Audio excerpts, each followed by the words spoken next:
All right, now we'll do some frame by frame comparing you to Megan Wiggins, and we'll see. So here I've got you both synced up at heel drop, okay? And one thing I see already is Wiggins is already connected with her back elbow, and that bat is really tight against her shoulder, and you've got a lot of space that you gotta get connected with, and you got a lot of space between the bat and your back shoulder. So that's a difference I see right there. And I think you're not getting connected fast enough with your back elbow, getting connected to your hip, and that's what's causing some of your bat leg, combined with straightening of the front arm. You'll see that here in a second. So let me erase that, and we'll fast forward here. We'll get you to here, all right? And now I'll fast forward. Okay, similar spot there. And your hands are still all, because your elbow, your lead arm started straight, and now it started bent, and now it's kind of straightening. It's kind of like a car transmission losing gears. You're trying to start your swing, but because your lead arm is straightening, the gears are slipping. Where she stays connected, the lead arm's nice and bent, and everything stays nice and compact. Bat's close to the back shoulder. She's not. Her gears aren't slipping. Your gears are slipping. I hope that makes sense. But in about the same spot, look at that distance between the bat and the shoulder, and look at that distance between the elbow and the back hip. And her elbow is already connected to the hip, and she's already rotating. So of course you're gonna be late because everything's so big and long back here. Hope that makes sense. So let's go a little bit further here. Okay, we'll get you at about there. And we'll get, okay. That's about the same spot. So yeah, look how your lead arm is against your chest and your hands are all the way back here. And her lead arm is still bent, and her hands are about even with the middle of her body, and yours are still haven't even caught up with your hip or anything like that. So everything's late because you got so much space and everything's so long. And look at how her arm is bent. We could almost stick a ball against her chest and her arm, and yours is so barred and everything's against your chest right there. Okay, so let's go a little bit further. All right. We'll get to that spot over here. Maybe one more here. About there. Okay. Let's see here. All right. One thing, let's take a look at this. If I draw a line through your shoulders, they're about here. So your shoulders have pretty much stopped rotating. Maybe it's an outside pitch, I don't know. But they've stopped rotating at that angle. And if you look at Wiggins' shoulders, she's fully rotated. So that's a big difference right there. Look how straight your lead arm is. It's right against your chest. And she's got this kind of a little bit of air out here. She could fit a ball against her chest. Right there. You see your hands are there, and her hands are already out about even with her knee. Okay, let's see, what else can we look at?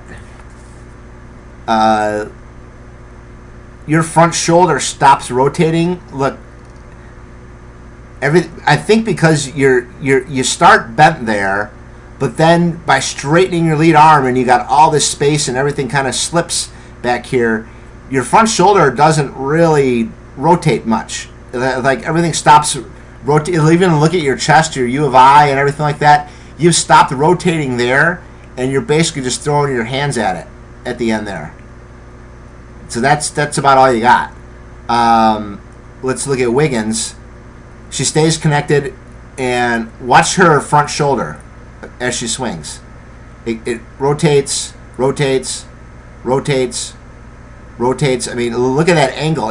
All the way through contact, her shoulders are there, and you're like there. Again, might have been an outside pitch for you. I don't know, but what we got to do, imagine having a ball against your chest, and that box, it forces you to rotate all the way through to contact.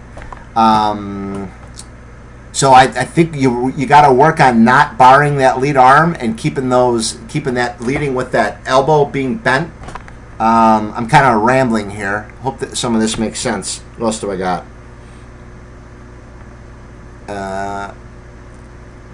Yeah, and you kind of roll on the ball. So there's your power V. Let's see here. Let's look at the hand path. That's better. All right. But I think that's the problem. I'll summarize this. So that looks perfect, all right? So you want to start your swing. Now your shoulder and everything should stay connected. You shouldn't lose any of your gears, and the next frame should be right where I drew the yellow. But instead, everything gets straight and long there, and now you're kind of losing your gears. Now you got this big space here. You got this big space with your elbow. If the elbow gets connected quicker and you keep that lead arm bent, you would be like this yellow line as opposed to straightening out and losing your gears. And I think that is why you're late. I hope that makes sense. So overall, I would say your bat path, staying on plane with the ball, is getting much, much, much, much better. We got to make sure that the hands form this kind of shallow U, right? On almost all your swings, your hand path's going to look like this. Your hands are going to stay high, and your hand path's going to look like a shallow U and not going down. We don't want to bar the lead arm like that. We got to get that back elbow connected to your hip sooner. It should be connected there already. Yeah, I mean, you can see your shoulder's going, but everything else is lagging behind with your back elbow not being connected and your hands being so back because of this big distance you've got because you're straightening your lead arm. I think that's the problem. Anyway, that's all I got for you. And if we hit again, we'll work on this stuff. So, and again, if your hand path follows that shallow U, then your power V is going to look like Wiggins over here, like that, and it's not going to be pointed downward. So anyway, hope that helps. Bye. All right, Britt, I'm just going to kind of piece this together piecemeal, but here's this was your third swing, and we're just plotting, are you getting your bat on plane? Doing much, much, much, much, much, much, much better from the ones we'll look at a couple different ones. But get bats on plane, it's on plane, on plane, on plane, on plane, on plane. That's beautiful. So I'm just going to skip around and kind of piece this together. Okay, here was your first swing. This is a lower pitch. Not quite as much on plane as the previous one that we watched. A little bit more of that hole in the swing. Low pitch though. So there's that one. I'll do it again for you. All right, I'll go to the next one. Okay, I think this was your fourth swing, about waist high. Cycle through this one. I don't know if it was an inside pitch or not, but you really get around on this one. That's perfect. Let's see. The bat's on plane. I'm playing. That's perfect. Well, I'm gonna break things down a little bit for you. But the difference here, look how you've got like this little space, and your hands are out front. With those swings where you lag behind, your lead arm is straight against your chest like this, and everything is kind of lagging.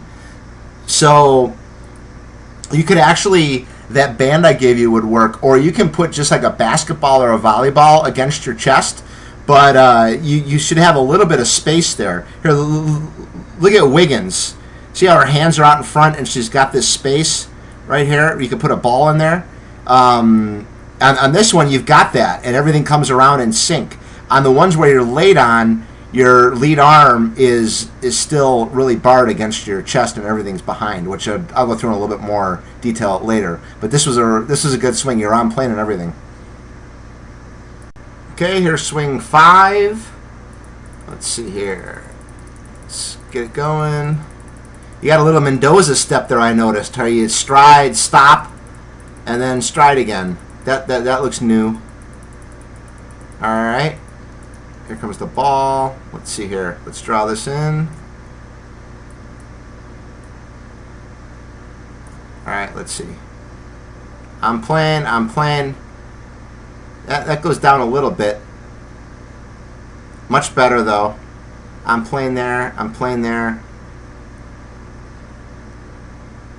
Good. All right, we'll go on to the next one.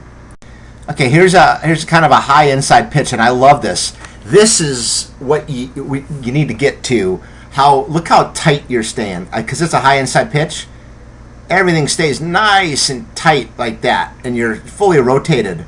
That's a great contact position. But so we'll look at your bat. Is it on plane with the pitch? And yeah, that's great. Not swinging down on that at all. Let's look at your extension though, okay? So all I did with this yellow was I plotted how your hands are moving, and they move perfect from there to there, but your hand pass should continue to go up in kind of a shallow U, and you kind of roll and go down, and that's why your power V looks like that. And here we got Whitney Larson from Alabama over here, and if you, from about the same spot, watch her hands. The hands continue to go up in this kind of shallow U. So if you draw it, the hand path is always kind of like this. In fact, here, I'll just plot hers.